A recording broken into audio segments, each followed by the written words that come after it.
반갑습니다. 반갑습니다. 요즘 부사 공부원이라고 그냥 용맹정진이네, 용맹정진. 제가 지금 저번 시간에 1048쪽 제4장 회상건설의 정초 이 부분을 시작했어요. 그러니까 그때도 말했지만 이 제목이 참 중요하다고 말씀드렸죠. 그 정초라 하면은 진짜 기본이에요. 기초 정말 중요한 기초지 않습니까? 근데 이게 우리 원불교라는 회상 사실은 우리는 원불교다 뭐다 이런 의미보다는 회상이죠. 자, 제가 한번 이 언어의 선입견에 대해서 한번 말씀을 드려볼게요. 지금부터. 자, 회상하면 뭔 뜻이에요? 세상, 비슷한 말로 세상이 있어요. 세상. 우리의 세상이란 말도 그냥 쓰죠. 세상이라니까, 그렇죠. 이게 무엇 위야? 이거 윗상자 쓰니까. 회상은 하여간 모임, 이것도 모임이죠. 회. 모이는 어떤 그 기반이에요. 모이는 기반이에요. 회상하면은. 회상이나 단도 모임입니다. 그 모임의 어떠한 그 질적 농도의 차이만 있는 거예요.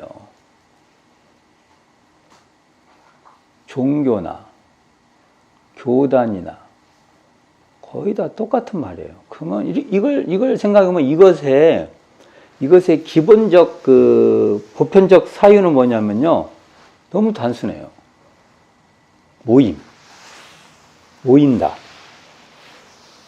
모인다는 거예요. 모인다. 어떻게, 모인다는 말은 또 다른 말로 만난다. 이제 좀 말씀은 거기 서로 교류한다. 공감한다. 이런 말하고 다 이렇게 유사적 개념으로 있는 거예요, 이게. 그럼 이게 바로 언어에 우리의 여기 선입견들이 작동되기 시작합니다. 여기에. 어떤 건 더 내가 가치롭게 보고, 어떤 건 더, 하여간 그게 돼요. 나름대로, 내가 인지하지 못했지만, 내 삶에 통해서 나름대로 어떤 무언가가 있는 거예요.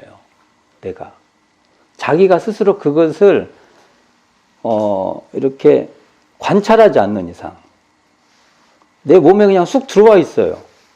그래서 제가 어찌 보면은 들어와 있는 그것이 나를 움직일 수도 있어요. 내가 했다고 하는데 가가 움직이는 거예요. 가가 나를 조정하는 거예요.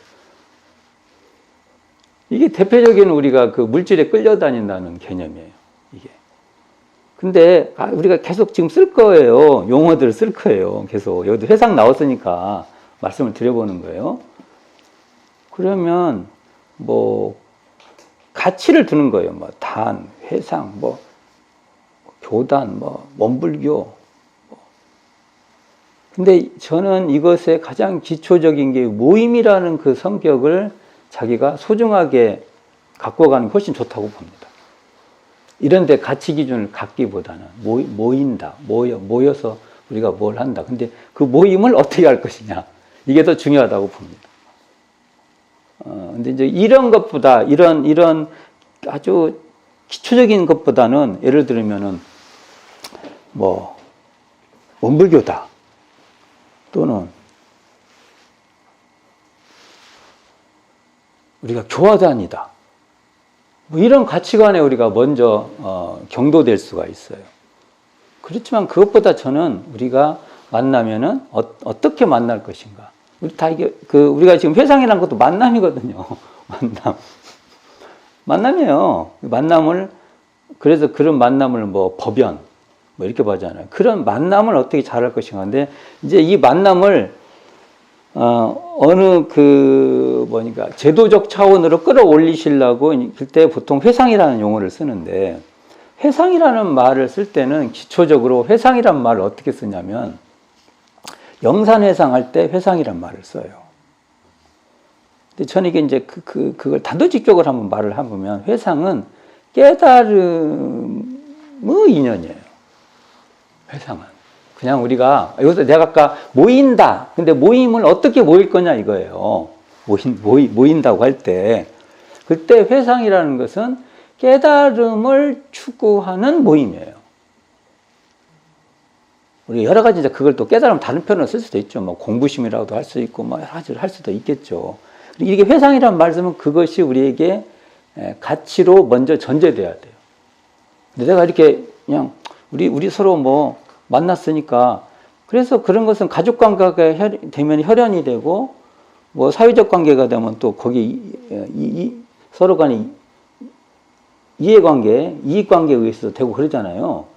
그런데 이런 모임인데 이런 모임에서 회상이라는 말을 쓰면은 거기는 깨달음이 가치축으로 있어요. 거기에.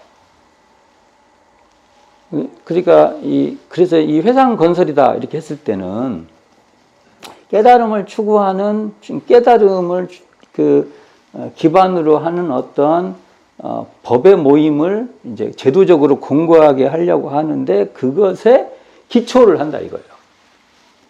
우리식으로 말을 하면 회상 건설은 대종사님의 깨달음에 기반하는 것이겠죠. 다른 것도 아니고 또 우리가 그래서 이런 언어를 나름대로 우리가 잘 이해하는 것이 중요하다고 봅니다.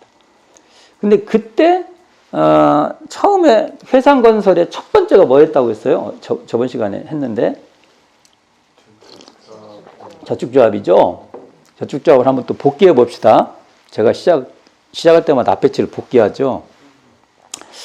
뭐 예습 복습을 이렇게 한다고 하더라고요. 되게 요즘에 이렇게 강사들이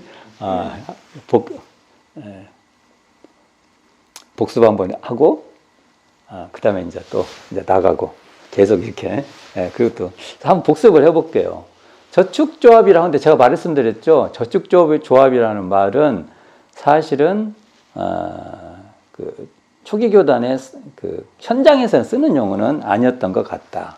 아예 나오는 것은 방언조합이 나왔는데 방언조합이라는 말을 쓰면은 첫 번째는 뭔가 자금을 미리 마련하는 그 저축활동 그것도 하나의 방언조합이 일이고 방언공사하는 것도 일이고 근데 이렇게 방언조합에 두 일이 있죠. 근데 이것을 이제 정산종사는 성격상으로 이걸 구분을 해서 여기다가 의미부여를 하나 더 들여줘서 저축조합이라는 이름으로 이것을 독립적으로 사용하신 것 같아요. 다 상관없어요. 다 의미가 있으니까. 근데 저축조합은 분명한 것은 목적사업이라는 겁니다. 목적사업을 전제한 활동이었어요. 대종사님의 계획 속에서. 그러니까 8인 단원님들은 잘 몰랐어. 그 다음 행보가 어떻게 가실지. 그러나 분명한 것은 대종사님의 전제 속에서는 뭐라고요? 미리 목적 사업이 있었어요. 아무 생각 없이 그냥 하는 그런 게 아니라 어떤 목적을 위해서 그 일을 하신 거죠. 그래가지고 이 과정이 우리가 지금 우리 교단에 중요하게 그 창립정신이라고 나오는 것 중 하나가 이소성대가 있는데 이소성대, 작은 것을 통해서 큰 일을 이루는 것. 이것의 전형적인 모델이에요, 모델, 이게. 그러잖아요. 저축조합 보면은, 금주, 금연, 뭐, 이런 거, 작은 거죠. 굉장히 작은 것부터, 할 수 있는 것부터. 우리가 할 수 있는 것부터 찾아서, 시작한 거예요. 금주, 금연, 이게, 의복이나 음식 같은 걸 나가는 안 나가도 될 것들은, 한다든지, 그 다음에, 이렇게 옛날에는 농경사회라 제례 명절 같은 날 어느 날 쉬어가지고 같이 노동을 해요. 뭘 이렇게 노동은 거기서 생기는 생기지 않습니까? 그런 거 이게 뭐 또 밥 먹을 때 숟가락 하나씩 있어요. 옛날에 심이라고 해서 이렇게 모아요. 먹는 쌀 그날 먹어야 쌀 중에서 숟가락 하나 더 터가지고 모으고 해서 이게 이제 나중에 보음미로 발전하죠.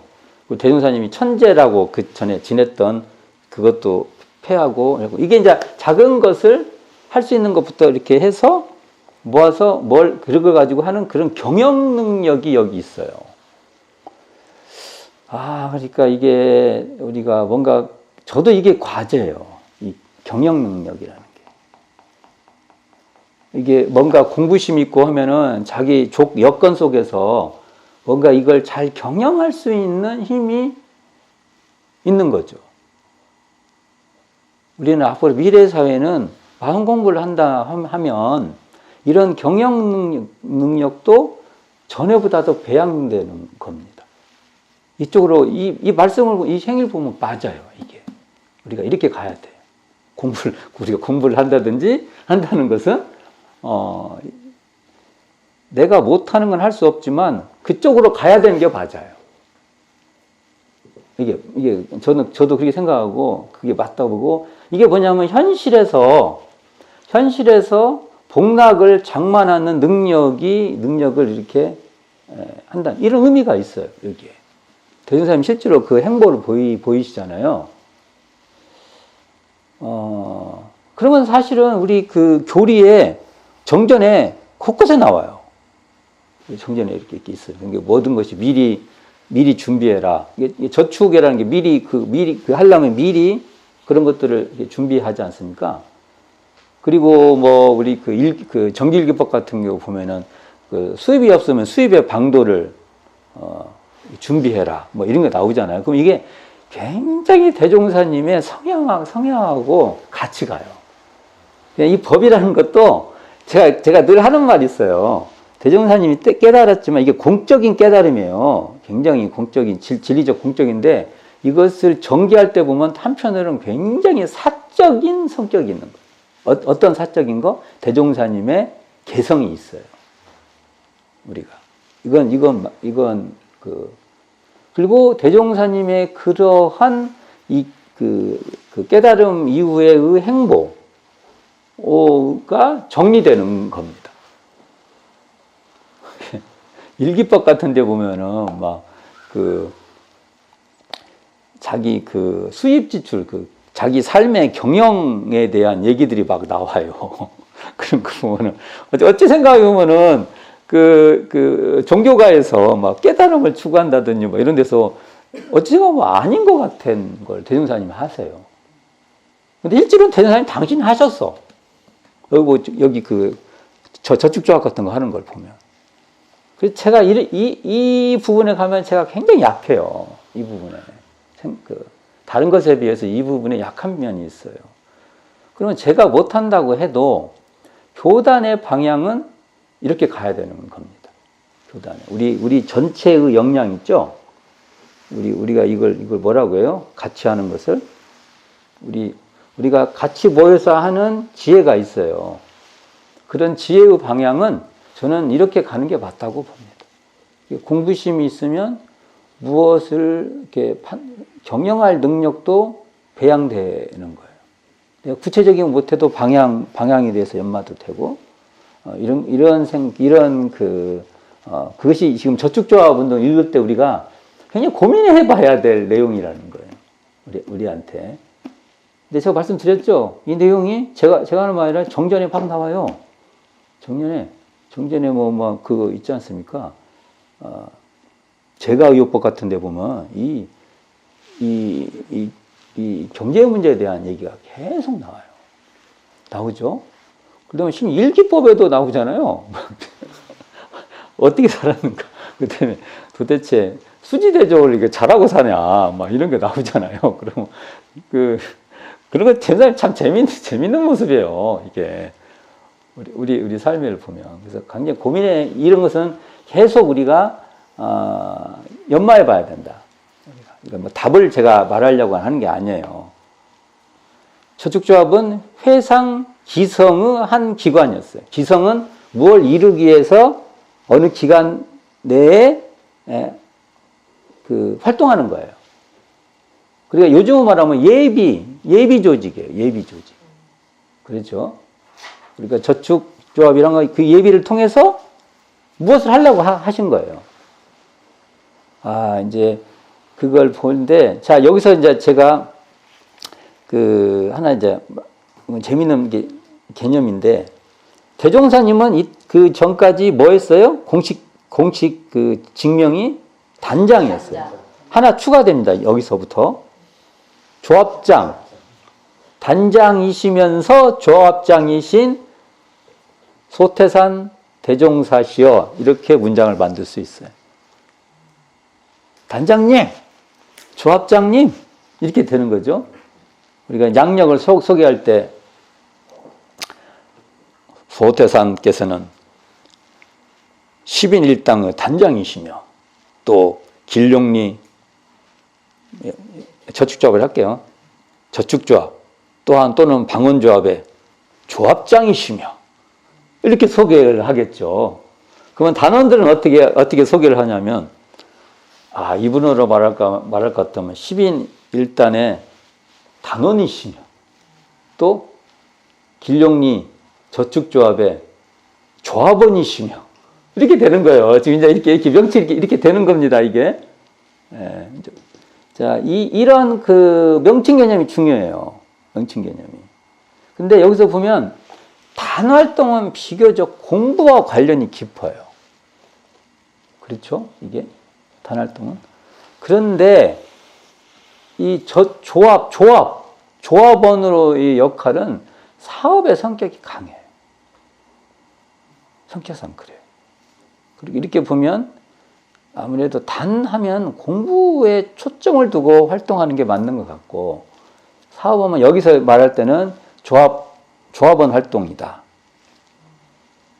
그래서 그 대표, 이제 나중에 여기도 보면은, 방어공사를 한참 하다가 자금난이 되니까 삼사님이 거기 그 동네 부자, 여기 400원 빌려주신 분, 거기서 또 돈을 빌려요.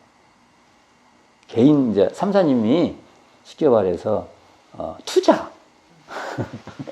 투자금입니다, 그건. 대여금 아니에요. 대여금. 그 부호는 대여자죠. 그 부호가 천석분이었어요. 그 부자, 그 즈음에 재산을 많이 불리신 분이에요.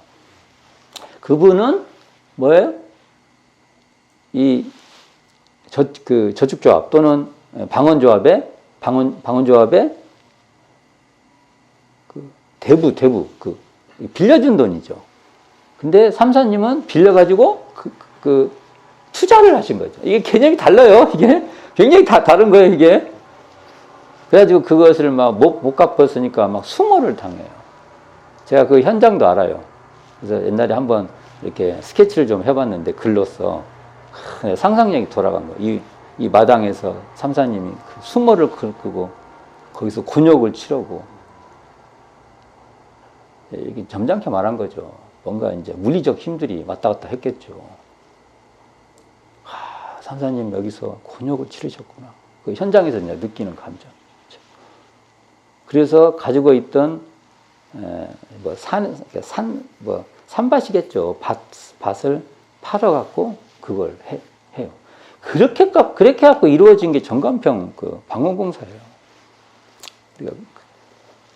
자, 제가 오늘은 어디를 볼 거냐 하면 1049쪽 정관평 방언공사 이 단락을 오늘 공부할 겁니다. 자, 회상건설의 정초가 첫 번째 저축조합이었으면 그 두 번째가 정관평 방언공사라는 거죠.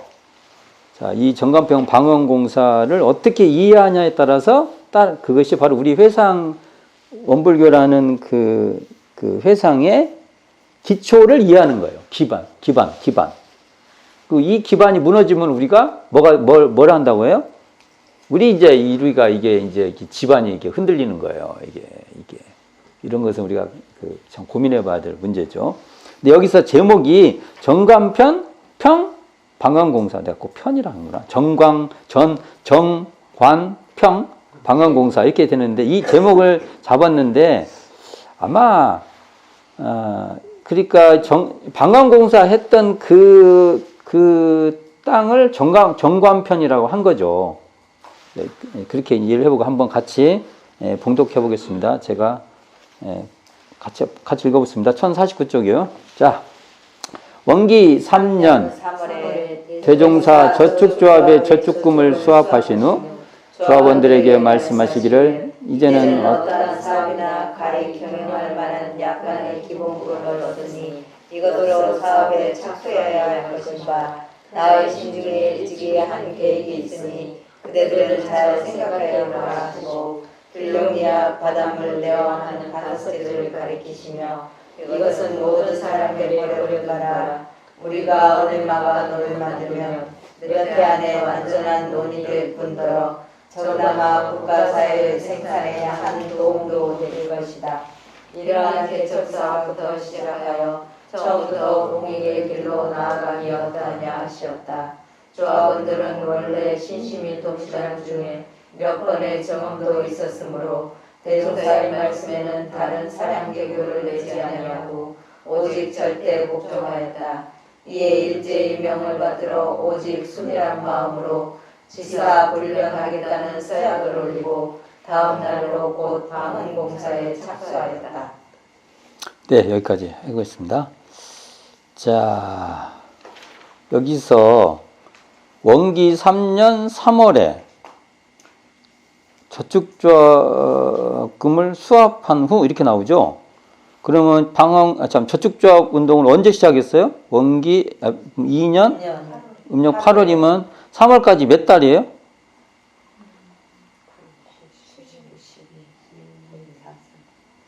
7개월. 그게 이 저축조합이 이제 방언공사를 시작하려고 할 때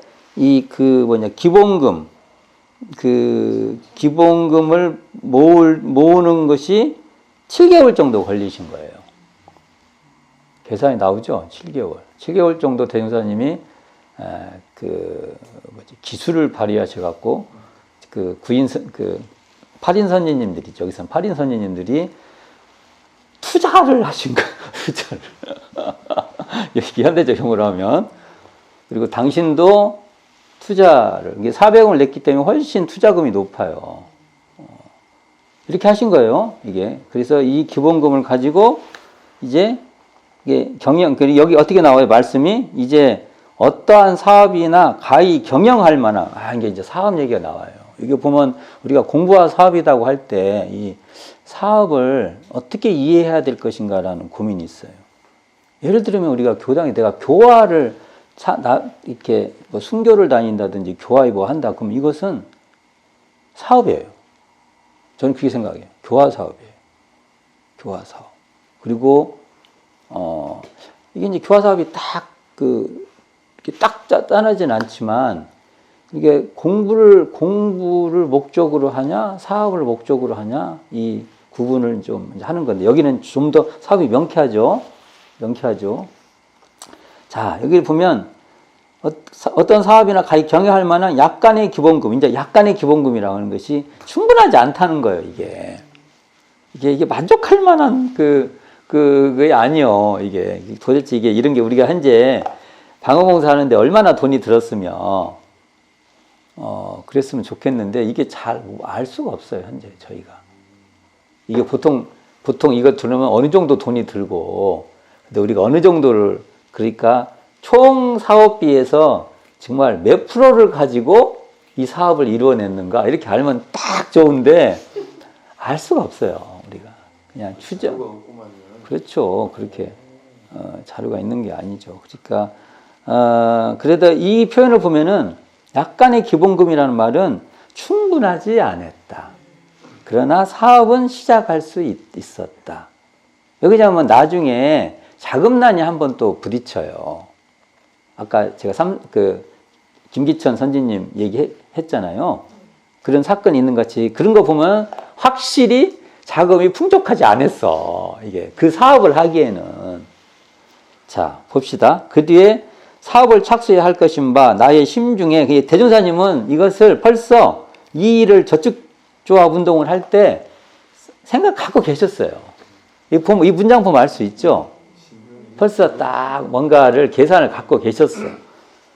한 계획이 있으니 그대들은 잘 생각해보라 하고 제안을 딱 하는 거예요. 뭐예요?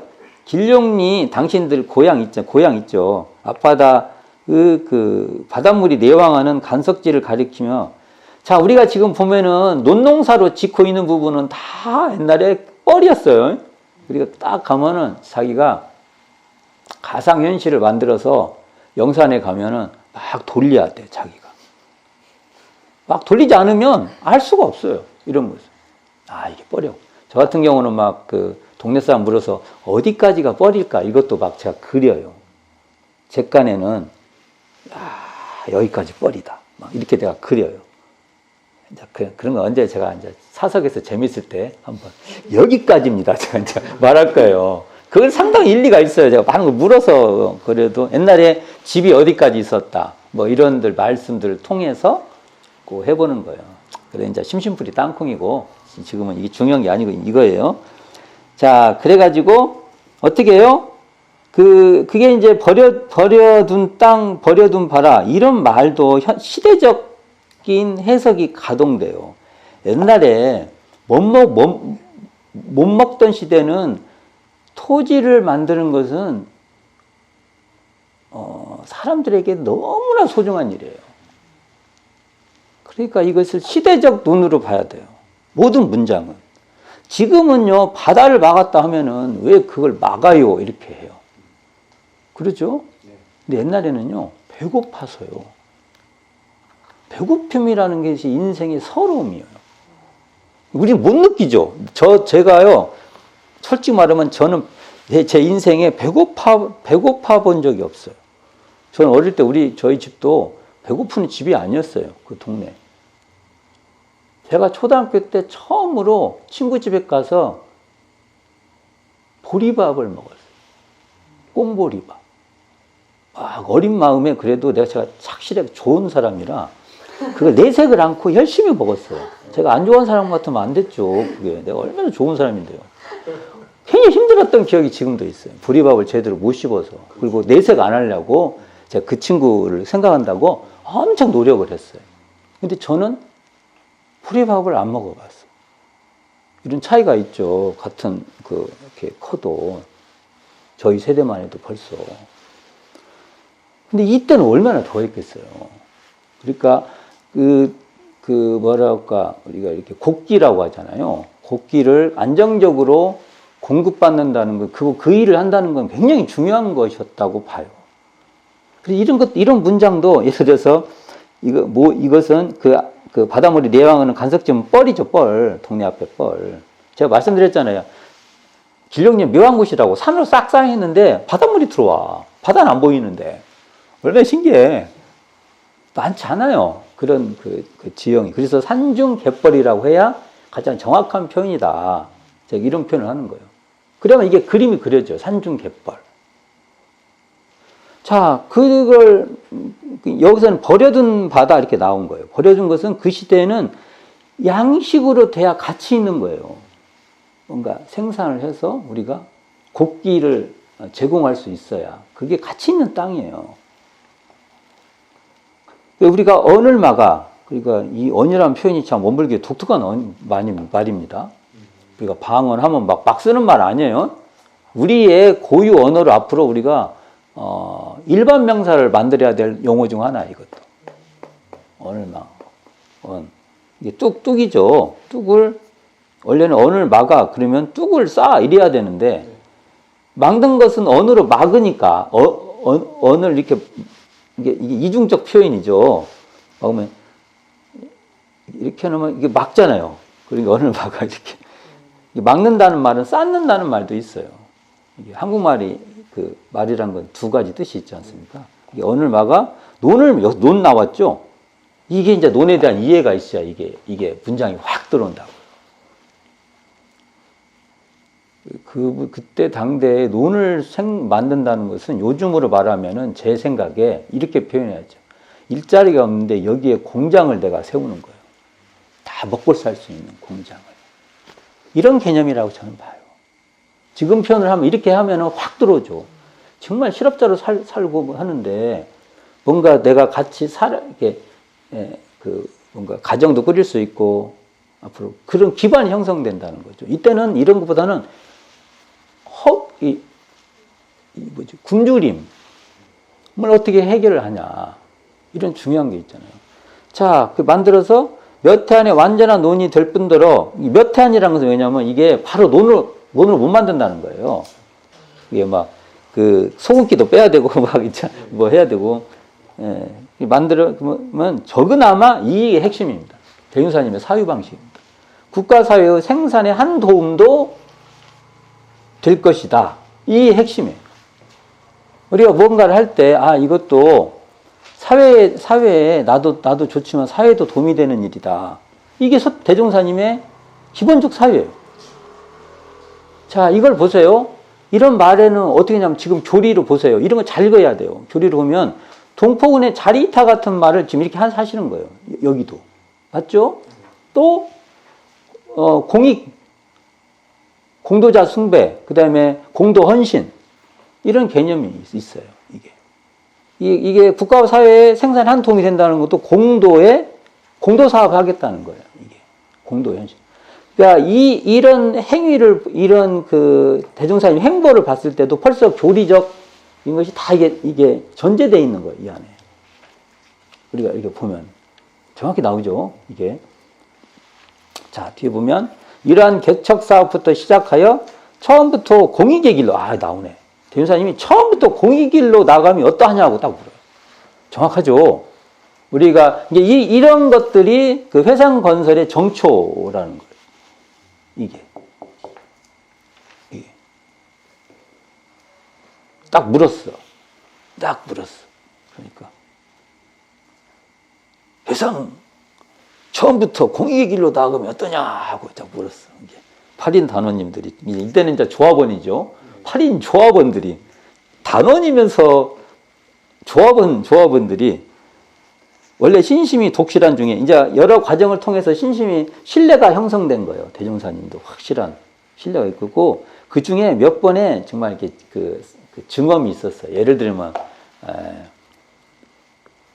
이재철님이 이렇게 머리를 백골을 이렇게 숨을 하니까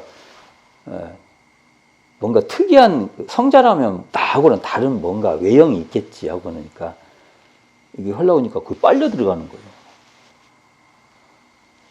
대종사님이 최면수를 썼나? 나 의심이 많아. 옛날에 어쨌든 하여간 그러면서나 이게 이제 대종사님께서 그런 걸 가지고 성자를 보면 안 된다. 그러니까 벌써 대종사님은 방편을 써도 올 때는 정법으로 가요. 제가 이 말을 하면은 서운할지 모르겠지만 제가 고민이에요. 교화 현장에서. 우리는 기도문이 정법으로 시작해서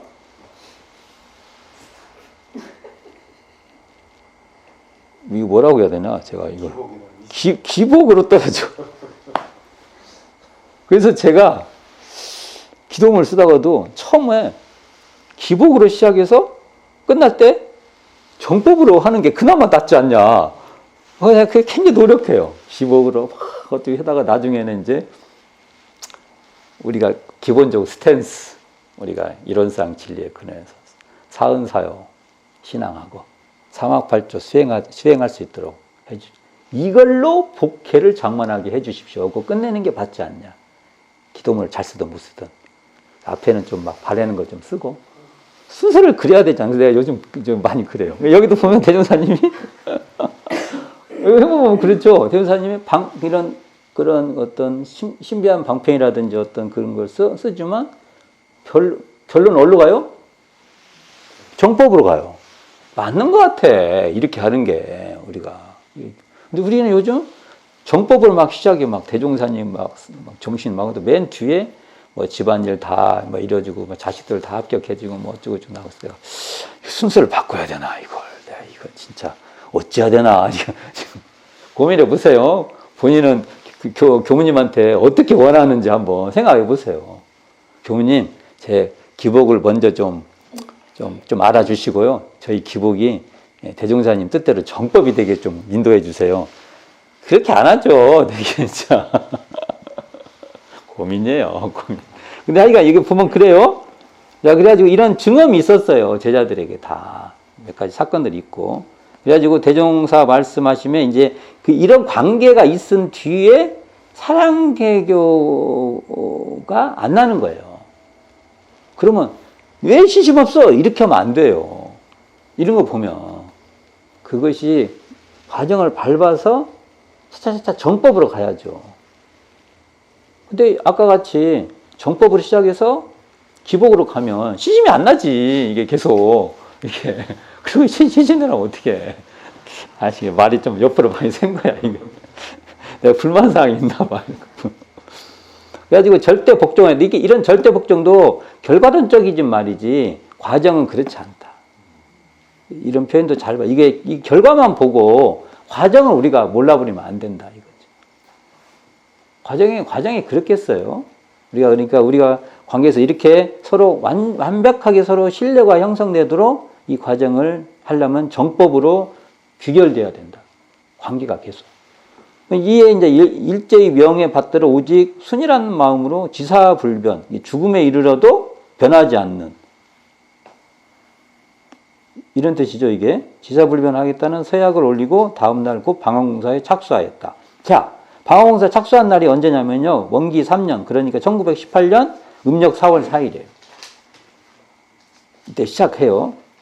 이때 시작됩니다. 자, 그러면 그 다음 파트 한번 읽어봅시다. 조합원들이 공사에 착수하니 금방 사람들은 이 말을 듣고 모두 냉소하며 혹은 장차 성공치 못할 것을 단언하여 장담하는 이도 있었다. 그러나 조합원들은 그 비표 조서에 조금도 끌리지 아니하고 용기를 더욱 내며 뜻을 더욱 굳게 하여 일심합력으로 악정부를 계속하였다. 삼복 성념에는 무더위를 무릅쓰고 사풍 하설에는 추위를 헤치면서 한편은 이들을 독촉하고 한편은 직접 짐을 져서 조금도 피곤한 기색을 보이지 아니하였다. 네, 여기까지 합시다. 자, 여기 보면 이제 방어자 시작하죠. 네. 이제 시작을 딱 시작하면 이게 또 진짜 우리한테는 현재 기록이 없어요. 그리고 이제 일본 이게 이제 주변에 이제 약간의 말들을 통해서 우리가 이걸 알아낼 수밖에 없는 상황입니다. 도대체 어떻게 하셨지? 이걸 그래서 이제 이 책 한번 봅시다. 119쪽에 제가 보기만 하세요. 119쪽 이게 이제 종합되어 있는 말이에요. 이게 제가 종합을 해보는 거예요. 이게 어떠냐면. 조합장 소태산 대종사께서 여덟단원들에게 이제 새끼를 꼬게 해요. 일부는 새끼 꼬죠? 새끼 꼬고 일부는 소나무를 배우게 해요. 소나무가 송진이 있어갖고 바닷물에 이렇게 해도 빨리빨리 안 썩어요. 다른 거에 비해서. 그래서 소나무를 아마 배우게 한 걸 거예요. 그래가지고 근데 이 소나무를 어디서 배우냐? 김성섭 이게 팔사님이죠.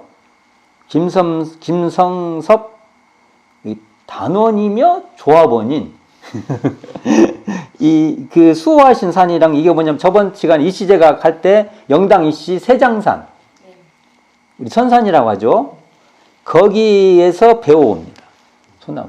그러니까 우리가 이런 내용을 알면 거기 이제 이시제가 주변에 가면 여기 소나무 중에 대종사님이 이렇게 나무를 배우게 해서 이걸로 방언공사 할 때 방언 뚝을 할 때 이걸 사용했다. 이런 것도 이제 생각을 하죠. 제가 만약 글을 쓰면 이제 이렇게 되는 거예요. 어서 이 나무가 좋겠네. 이 나무 배세. 해가지고 말뚝박기 좋은 거. 뭐 이렇게 그래서 이야기했을 때는 이런 그 스토리를 가지고 쓰는 거예요. 그럼 이제 거기도 공간적 그 설명도 해가면서 옛날에 애기바위 그건 그 이후구나.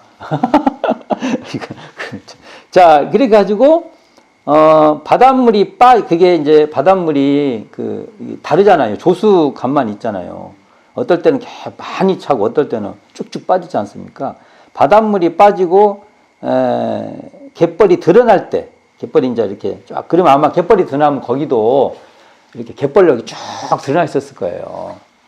갯벌이 드러날 때, 이거 대종사님 거기를 면밀히 조사해서 측량을 하여 수십 개의 작대기를 이렇게 꽂은 거예요. 소나무를 이렇게 박은 거죠. 이렇게 쭉쭉. 박아서 거기에 새끼를 줄을 서 축제선, 이렇게 쌓아라. 축제선을 정하고, 이제 그래갖고 이제 거기다가 이제 방축, 그러니까 이제 거기다 이렇게 흙을 막 쌀 거 아닙니까? 할 때 그 가래나 뻘삽, 뻘삽이라면 이렇게 아마 지금 모삽 같은 걸 거예요, 아마. 모삽이면 이렇게 네모진 거지. 삽이 이렇게 뾰족하면은 땅 파기 좋지만 이렇게 두부 이렇게 할 때가 이런 모삽, 예, 가래 모삽이 다 그런 용도에 맞죠. 그래서 지게에다가 흙을 퍼주면 그 뻘을 터주면 지게에 지고 거기 일정한 곳에 계속 부렸겠죠. 이렇게 그래서 이렇게 이제 쉽게 말하면 축대죠. 언을 이렇게 쭉 쌓는데 그게 어디라고 보면 되냐면 지금 가면은 지금 가면 이제 우리가 그 농로로 이렇게 걸어 다녀요. 한번 가서 봐야 돼. 그게 거의 대종사님이 쌓은 그 뚝일 거예요. 그러면 이런 얘기를 하면 거기 가면 그러한 이야기를 내가 알기 때문에 그게 이야기로 전개돼요. 자기 안에서. 근데 아무 생각 없이 가면 그게 그냥 논이고 뭐 그렇죠. 그래서 알아야 돼요. 알아야 돼요. 여기 한번 미리 봅시다. 미리 123쪽 봐보세요. 저기 사진 찍어놓은 거예요. 여기 있는 사진은 거의 제가 찍은 거예요. 영상 방언상 현장에서 방언뚝 대략 600m 있는 제1방언답 논뚝길 있어요. 사진 있죠? 이 라인으로 대종사님이 아마 이렇게 방축선을 쳤을 거예요. 그리고 요 일대로 이렇게 싼 거예요. 이게. 그렇게 보면 됩니다. 자, 일단은 이렇게 했고, 그 다음에 이제 이렇게 막 조소를 하죠. 이때 조소가 어떻게 했냐면은 사람들이 이 얘기가 이제 전해오죠. 옥녀봉에 박을 심고, 옥녀봉에 박을 심어요. 촛대봉에 대를 심세. 바다마가 가패신망. 바다 막는다고 해왔자 이것들 다 그냥 바다에다 돈 집어넣는다 이거예요. 이게 되는 소리를 하냐. 이게. 저 불쌍한 조합군들. 불쌍하게 생각한 거예요. 저것들 돈 엉뚱한 데다가 요즘 말하면 투자 안 될 때다가 투자한다. 이런 개념으로 보면 돼요. 옥녀봉의 박을 따다. 옥녀봉에 박을 따요. 박짝치고 빌어먹게. 그러니까 그거 박 따서 이렇게 이제 거렁뱅이들 이렇게 치고 다니잖아요. 거지 되니까 그거 주자 이거요. 촛대봉에 대를 끊어 집행 짚고 빌어먹세. 그거 이제 지팽이 짚고 다니면서나 거렁뱅이 신세 될 것이니까 그거라도 우리가 주자. 이렇게 이제 욕을 하고, 이제 이게 완성되면 손가락에 불을 켜서 하늘로 올라가겠다. 뭐 이런 말도 하고 막 그랬다고. 이런 말 많이 하잖아요. 이제, 내가 장을 지진, 뭐 이런 말 하는데, 그런데 여기서 보면은, 나중에는 이제 팔린 선지진들이 주로 했겠죠. 근데 그것과 어림도 없으니까 사람들을 이렇게 이제 해서 하는데 이때는 한 50명 정도까지도 사람을 썼던 게 작지 않은 공사에 사람을 쓴 거예요. 그게 그 정도 돈을 지불할 수 있어야 돼요. 이게 완전히 될 때까지. 이런 거 보면 대종사님이 배포가 굉장히 커요. 간단하지 않아요. 이거 내가 그림을 그려봐요, 제가. 정말. 그 동네에 오시면 엄청 타동네에서 많이 타동네에도 온 거예요, 타동네. 그러니까 거기 일거리 있다 해가지고. 자, 이런 걸 머릿속에 한번 그려보세요, 이렇게. 머릿속에 한번. 이 상황을. 그리고 많은 기록이 없어요. 그래서 이 정도 기록을 가지고 상상을 가서 해보고, 단 이게 50명 정도를 쓰고 매일 하는 건 아니고 물이 빠질 때 주로 하지 않습니까? 그 유명한 이야기가 있어요. 그래서 어느 사람이 힘센 사람이 와서 대종사님께서 여기에 부려라. 여기에 부려야 되는데 안 부려. 그 사람은 땀이 하나 할 때 막 몇 지게씩 하는 사람이었나 봐요. 그러니까 이제 막 엉뚱한 데다 부리고, 그러니까 대종사님 나중에 이따가 그 말 안 들으니까 지게 보면 밑에 이게 지게 다리 있잖아요. 거기를 막 딱 팡 때린 거예요. 이게 기절해 버렸어. 대장님 읽어보면 대장님 힘이 세요. 옛날에도 힘이 세다는 이야기에 몇 가지 증언이 있는데 그 타리파시 하고 나서 돌 절구통 이제 아마 요리도 하고 해야 되니까 거기서 사신 것 같아. 그래서 사타오님이 이제 요리 이렇게 하고 할 때 쓰셨던 것 같아요. 이걸 이제 가져오신 거예요. 근데 이제 배에서 못 내린 거예요, 그거. 대종사님께서 가볍게 그냥 싹 이제 쇼퍼맨 하고 이렇게 이제 하신 거예요. 대종사님이 힘도 있고 장대하셨던 거예요. 장대. 특히 젊었을 때는 우리 현재 이렇게 좀 연세가 계실 때 사진을 주로 보잖아요. 그래서 제가 그 서울을 품다 책에서 보면 30대 때 사진을 많이 올려놔요. 달라요, 분위기가. 그러면 이건 20대 때니까 훨씬 더 체형도 샤프하시고 또 막 그러다가 이제 나중에 그 사람을 다시 이렇게 다독거려서 대전사님 보면 뒤가 더 중요한 거예요. 나무래셨고 나무래신 거를 끝내면 안 돼요. 얘가 진짜 일 잘한다. 그래서 그 사람이 더 일을 잘할 수 있게끔 하신 게 훨씬 중요한 얘기예요. 앞에 일이 선천의 일의 그 표준이라면 뒤에 부분, 대전사님 뒤에 부분이 후천의 이야기예요. 어디에다가 강조점을 두냐에 따라 이 얘기가 달라져요. 그렇죠. 같은 얘기라도 대전사님 다 봐야죠. 그리고 몰아놓고 뒤에는 그 사람이 이 일을 더 잘할 수 있고 여기에 같이 좋은 관계로 되도록 그 사람도 좋고 서로 좋게. 대전사님이 행보예요. 다. 그 사람도 좋고 결국 나도 좋고. 효리에 계속 나와요. 우리가 해야 될 지혜는 거기에 있는 거예요. 그래서 행보에 또 나오고 계속 나와요. 그게. 근데 우리가 현재도 그런 것을 못하면 말 그대로 이론상 사상에서 고민해 봐야 됩니다. 또. 완벽하지 못해도 우리가 그걸 하려고 노력해야 된다는 거죠. 그게. 이제 그런 얘기도 있어요. 그렇게 이 50명 인부를 써서 이렇게 하는데, 아마, 그것이 그런가 봐요. 축대를 쌓아놓고 또 조수가 오면은 싹 밀려나가 버리고. 이제 그걸 계속 반복해서 그걸 이룩하게 된 거죠. 그런 것을 여러 가지 상상을 해보는 거죠. 이게 한두 번 한 것도 아니고 또 쌓았고 또 하고 그걸 또 막으려고 또 소나무로 그 앞에 방책을 막 싸서 또 차근차근 해놓고 그래서 그렇게 해서 만든 것이다. 지금 같으면 뭐 포크레인 그냥 딱 해버리면 끝나죠. 옛날에는 맨몸으로 다 했던 곳이지 않습니까? 자, 그런 걸 다음에 가시면 또 이게 뭐 더운 날은 더운 달에 더워서 힘들고 추운 날은 또 추워서 힘들고 날씨 좋은 날은 별로 없고 봄, 가을 휙 가고 여기는 봄도 휙 지나는데 가을은 또 뭐 번개같이 가버리고 이런 거죠. 그리고 또 이제 겨울철로 가면 또 날이 또 짧아지고 또 날이 기는데 그때는 또 조수간만에 또 물이 들어와 있고 그러니까 일할 수 있는 날짜가 이렇게 실제로 일할 수 있는 날짜가 그렇게 안 되니까 일을 할 수 있으면 몰아쳤을 거예요 아마. 그렇게밖에 안 읽혀요. 이게. 일이 그러니까 물이 덜 들어오고 날이 또 시야가 확보되고 하는 날은 많이 했다고 봐야 됩니다. 그렇게 이제 분위기 이렇게 쭉 그 전체적인 분위기죠. 그렇게 읽어보면 될 것이고요. 자, 이제 뒤에 부분 한번 읽어봅시다.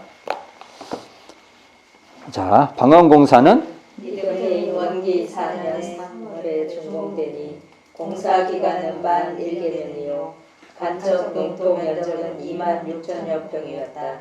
대종사 피땀의 정성 어린 새 농장을 정강평이라 이름하시니 이는 오직 대종사의 탁월하신 영도력과 구인 제자의 일심 합력으로서 영육삼전의 실질 표본을 보이시고 세상 창립의 경제적 기초를 세우신 일대 작업이었다. 자, 여기서 이제 그 용어가 나오죠.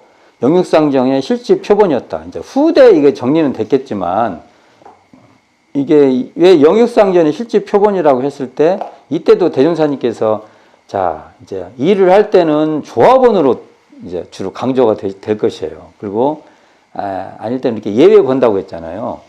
예외를 보면서 또 공부를 하시고 또 그런 의미에서도 영육상전도 되고 이제 일을 하면서도 나중에 나와요. 이게 일을 하면서 이제 나중에 물어요.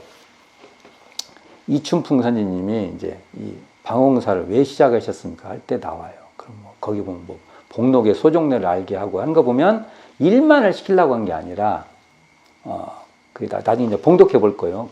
이런 관점으로 보면 이게 영육상전이 무엇인가에 대한 우리가 구체적인 내용을 좀 알 수 있어요. 단순히 그냥 우리가 단어장으로 그냥 영육상전이다 이렇게 아는 거하고 굉장히 이렇게 구체적인 사항을 가지고 아는 건 조금 더 좋아요. 근데 재임선이 해주신 말씀이 있어요. 그런 것도 살펴보고 여기 보면 정관평이라는 말이 나오고 결국은 이게 그 대종사님의 그 지도력과 구인 제자라고 여기 또 나오는데 사실은 8인 제자입니다. 여기 정산종사님은 심부름밖에 안 했어요. 이제 이렇게 보면 이게 사실은 8인 제자예요. 8인 제자 1심 합력으로 그리고 세회상 창립의 경제적 기초를 세웠다. 이게 이제 그 정관평은 그 초기 교단의 경제적 기초가 됩니다. 이게 이제 이런 면이 있는데 자 이걸 좀 살펴봅시다. 제가 좀 설명을 해보면 1118쪽 이 책 펴보세요. 숨결 따라 118쪽. 자, 정관평은요, 지금 우리가 보온강이라고 하죠. 연관에 가면. 그게 원래 강 아니에요. 근데 우리가 보온강이라고 해요. 그래서 왜 보온강을 했을까? 얼마나 이걸 가지고 대종사님, 만약에 대종사님과 관계되어 있는 용어라 하면 대종사님이 그 보온강이라는 것이 그 정관평에 물을 공급하는 거예요. 결국은 수원지예요, 수원지. 여기 보은강은 사실은 대종사님 당대에는 그냥 바닷물이 내왕하는 곳이었어요. 근데 이제 그 이후에 대종사님 그 열반 이후에 거기를 이제 물기를 돌리고 거기는 이제 이렇게 담수를 담는 공간으로 바뀌어져. 대종사님 당대에는 그것도 바닷물이었어요. 바닷물 이렇게 나가는 곳이라고. 물이 바다 쪽으로 나가는 곳이에요. 그게. 근데 이걸 나중에 우리가 보온강의를 한 거 보면 이것이 보온 사업이 되기를 굉장히 바라셨던 것 같아요. 이 느낌이 그래요. 제가 보면. 이거 보온강이라고 이름을 줬을까? 누가 줬지? 이거 잘 몰라요. 근데 이게 도대체 옛날부터 이렇게 그러면 그래도 이 뉘앙스 우리가 보온강이라 할 때도 보면 얼마나 그걸 통해서 보온이 되기를 바랬을까? 서로가 은혜가 되고 하길 바랬을까? 이런 생각 드는데 여기서 보면 영산원 쪽에 작은 언덕, 그다음에 옥녀봉 쪽에 큰 언덕이 있는데 이게 보통 2만 6천여 평 정도 되는데 그 창건사에 보면 3만 평으로 돼 있어요. 근데 창건사 기록이 맞을 거예요. 왜 그러냐면 지금 현재 그 수로 돌리면서나 들어간 면적까지 하면은 3만 평이 돼요. 그래서 그 창건사에 3만 평이 되는데 실제 농지는 한 2만 6천 평. 정확하게 계산하면 좀 다릅니다. 근데 그 정도 될 것이고, 이게 간척 사업인데 이게 소박한 갯벌막이로 이 중요한 의미는 우리의 자본으로 우리가 자주적으로 했다는 거예요. 이게 나중에 설명하겠지만 이때 당시에는 일본 사람들이 주변에서 그 간섭 공사를 많이 했어요. 일본이라는 것은 일본 사람들이 미리 다 계획 잡아가지고 일본 사람이 주체적으로 또 일본 사람들 돈이 막 투입되고 그랬던 거예요. 그런데 이것을 대종사님께서 우리의 그 지역 사람들하고 같이 했다는 건 굉장히 중요한 가치가 있는 거예요. 이 정신적으로도 중요해요. 이게 쉽게 말하면 민족 자본으로, 그 토착 민초들의 자본으로 민초들의 힘에 의해서 했다는 거예요. 이것도 굉장히 중요합니다. 이거 이제 다른 각도에서 굉장히 바라봐야 할 시각이에요. 그리고 이게 원기 3년, 1918년 음력 4월 4일 시작해서 원기 4년, 1919년 음력 3월 26일에 완성돼요. 완성. 그 뚝이 이렇게 완성되는데 그 뒤에 중공 분쟁이 생겨요. 그 돈 빌려갔다고 했잖아요. 네. 빌려줬죠. 우리가 근데 그것이 제가 지금 생각하기에는 대여금이냐 투자금이냐라는 싸움이에요. 근데 분명히 빌렸거든요. 근데 그쪽에서 이제 다른 쪽 가서 내가 투자했다. 아, 이게 이제 말끝 다른 겁니다.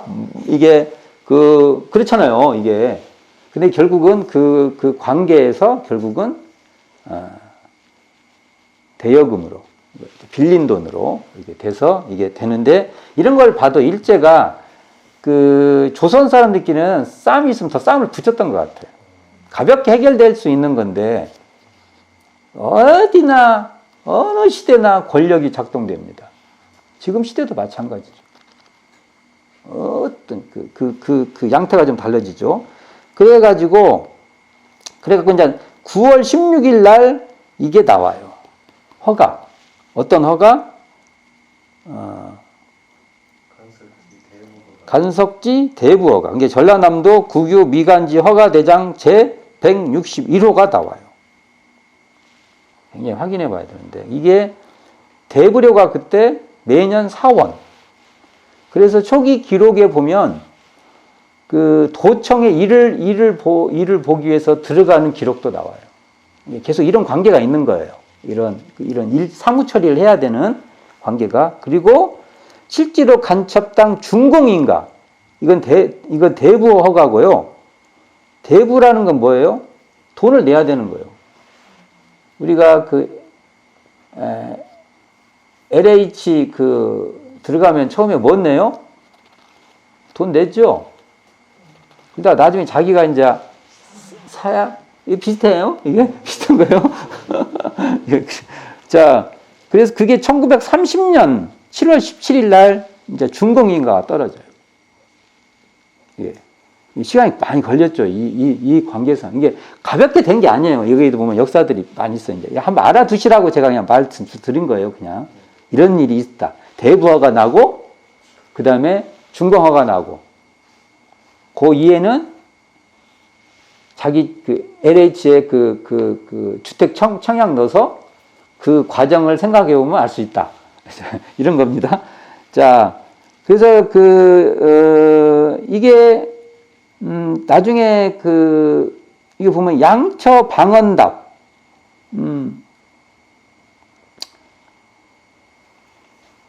왜 양처라는 말이 생기냐면, 양처의 방언답. 방언은 막어서 논이 생겼다. 이 말 아닙니까? 양처라는 것은 지금 보온강을 가운데 끼고 저쪽은 큰 언답, 이쪽은 작은 언답 이렇게 되는 거예요. 이걸 우리가 교단에서는 1차 방언답이라고 해요. 방언을 3번 막아요. 2차 방언답이 또 돼요. 이게 정산종사 시대에 2차 방언답이 되고 그 뒤에 또 3차 방언답이 생겨요. 근데 3차 방언답은 다시 이제 와탄천으로 들어가요. 와탄천으로 들어가고 지금 보면은 현재 우리가 정관포에 가면은 이쪽은 1차 방언답, 이쪽은 2차 방언. 아까 말했죠. 논길. 거길 기준으로 1차 방언답, 2차 방언 되고 작은 언답도 보면은 영산원 쪽에 붙어 있는 쪽에 일부가 1차 방언답이고 그 다음에 더 확장해서 보은강 쪽으로 또 방언답이 형성돼. 이런 변화가 있어요. 이런 것도 내용을 알면 가면은 그게 눈에 보여요. 그래서 이야기를 할 수가 있어요. 아, 이건 이렇구나, 저렇구나, 이렇게. 근데 이제 이런 걸 모르면 가면은 돈이네? 돈이네, 그냥. 갑시다! 그죠? 아무 대화가 안 돼. 대화가 안 돼요.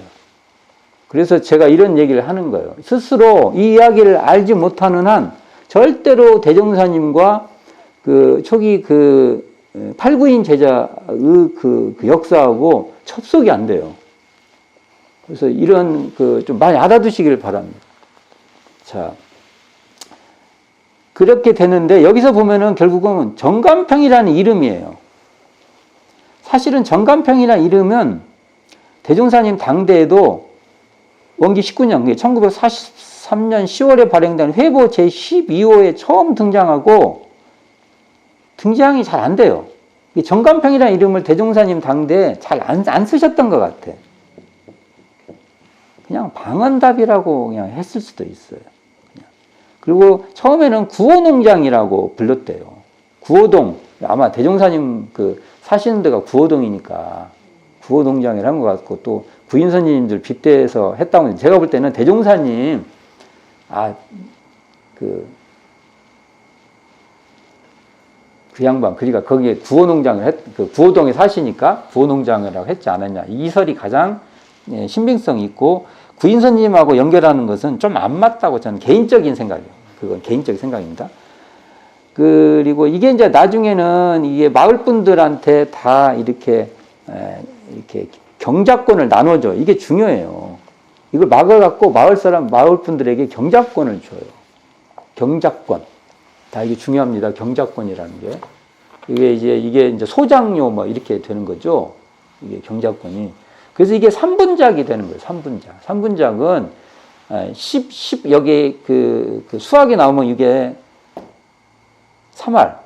3할을 결국은 불법 연구에 옛날에 내는 거예요. 왜 근데 이 3분작이 그때 좋았냐면 옛날에는 소작이 3분작 정도가 아니에요. 5분작 이렇게 떨어진 거예요. 쉽게 말하면. 이게 그 소작 비율이 떨어진 거예요. 굉장히. 지금 이것도 이제 이해가 안 되는 거예요. 3분작이 뭐. 왜 그렇게 하냐. 근데 굉장히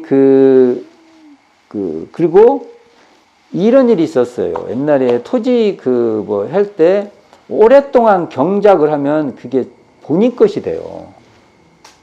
그런데 이 마을 분들이 뭘 했냐면 우리가 그럴 수 없다 한 거예요. 이거 우리가 잘 알아야 돼. 이게 그분들이 이게 대종사님 은혜인데 그래가지고 그걸 안 하셨어요.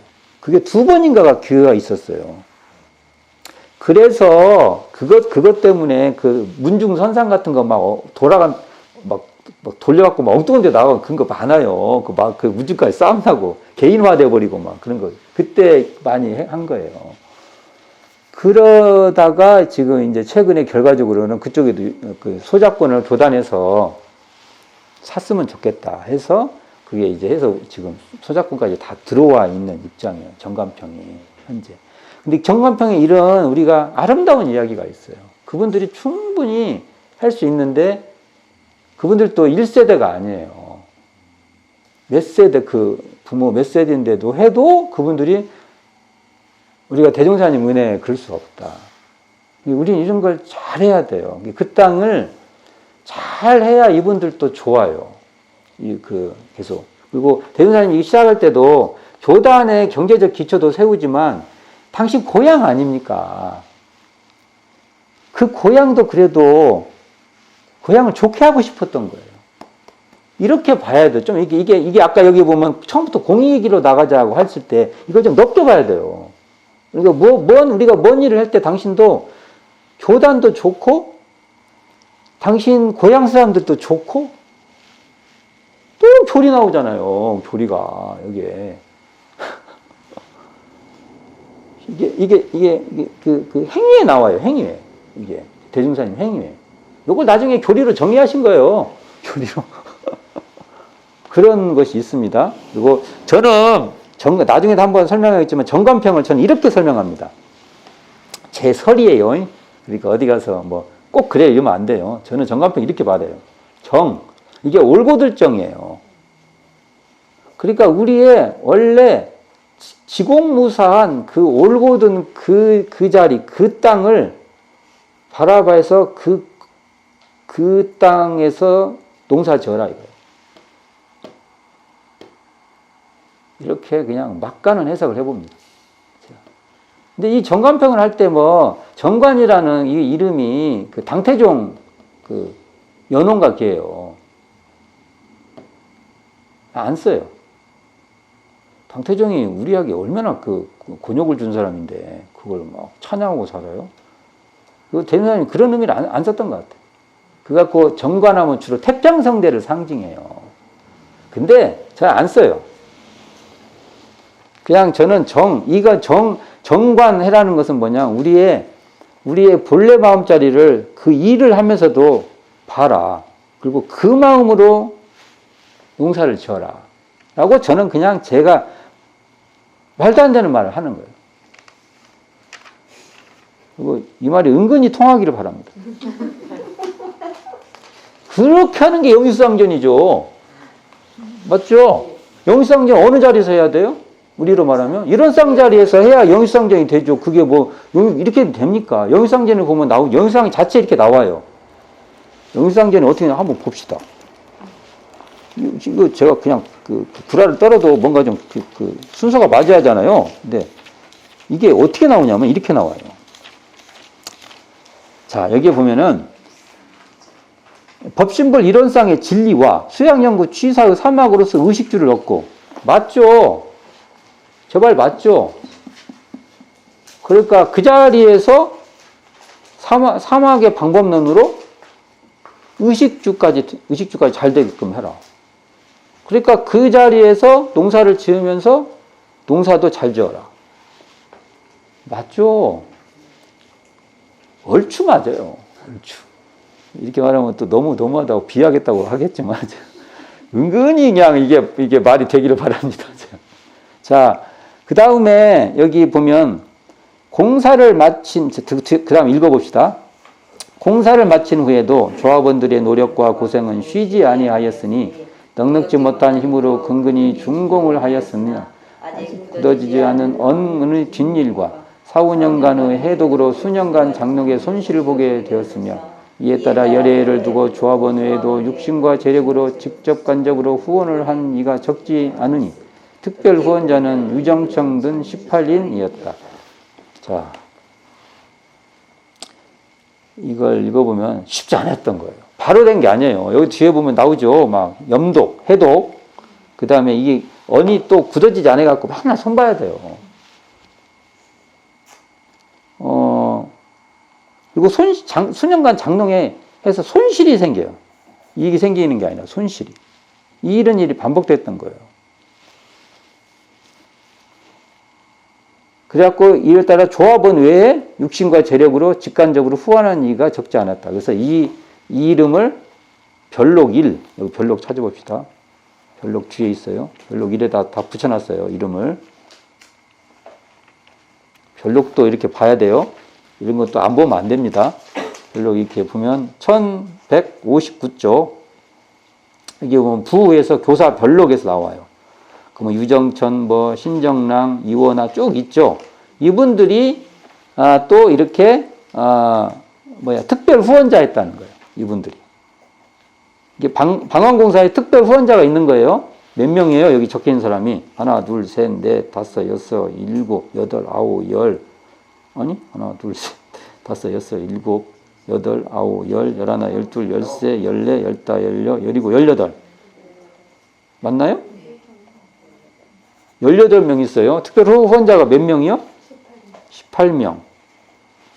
여기에 한자로 유정천에서 받을 정자가 있는데, 이게 정할 정자를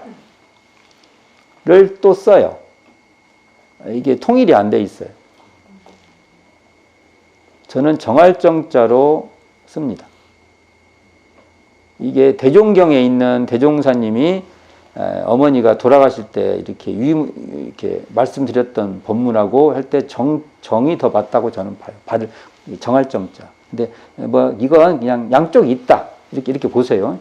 양쪽이 있다. 자, 이 내용인데 이게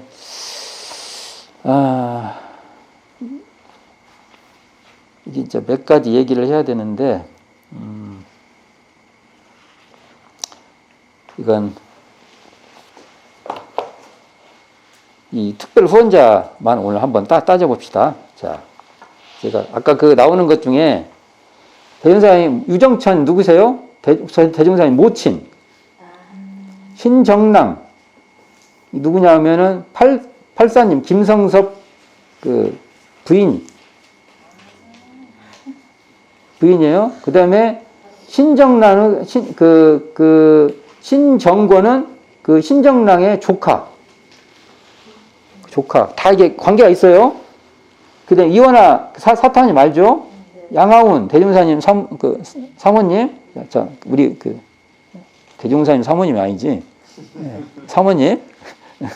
그 다음에 김순천은 김성구, 그러니까 삼사님 부인, 김화옥, 일사님, 이재풍 부인, 그 다음에 이동환은 누구예요? 이재풍의 육촌동생이에요. 육촌동생. 그러니까, 일사님이 이렇게 인도하신 분이죠. 이동환, 도산 이동환, 우리 교전에 나오죠. 그 다음에 서기채가 누구냐면, 대종사님 자형, 대종사님의 큰 누나인 박도선화,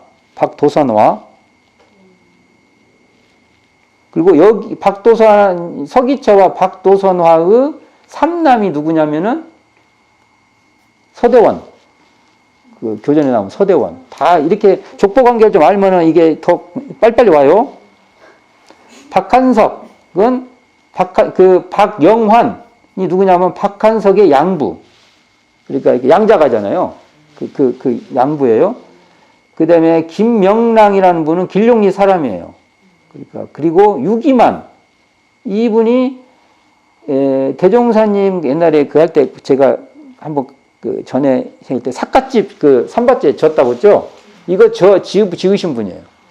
대종사님 큰 외삼촌. 어우 아시네. 큰 외삼촌. 근데 이분이 본명이 유기만이었던 것 같아요. 그 다음에 김영철, 본명이 김정집인데 이게 누구냐면 그 대종사님 어머니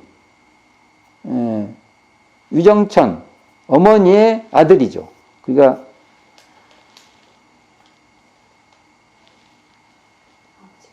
아버지가 다른. 이분이 이제 숯 이렇게 저번에 제가 가면서 여기서 숯 구운 곳이다 하는데 그 일대 사셨던 분이에요.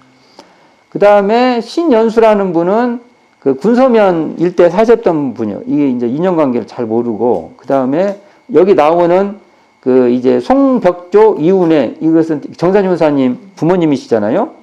이분도 이제 그 이거 할 때 나중에 그리고 여기에 이공주라는 분이 뜬금없이 나와요. 이공주.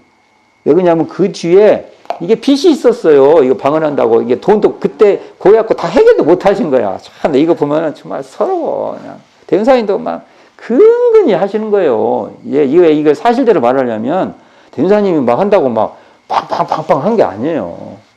정말 애써가지고 그렇게 하시는 거예요.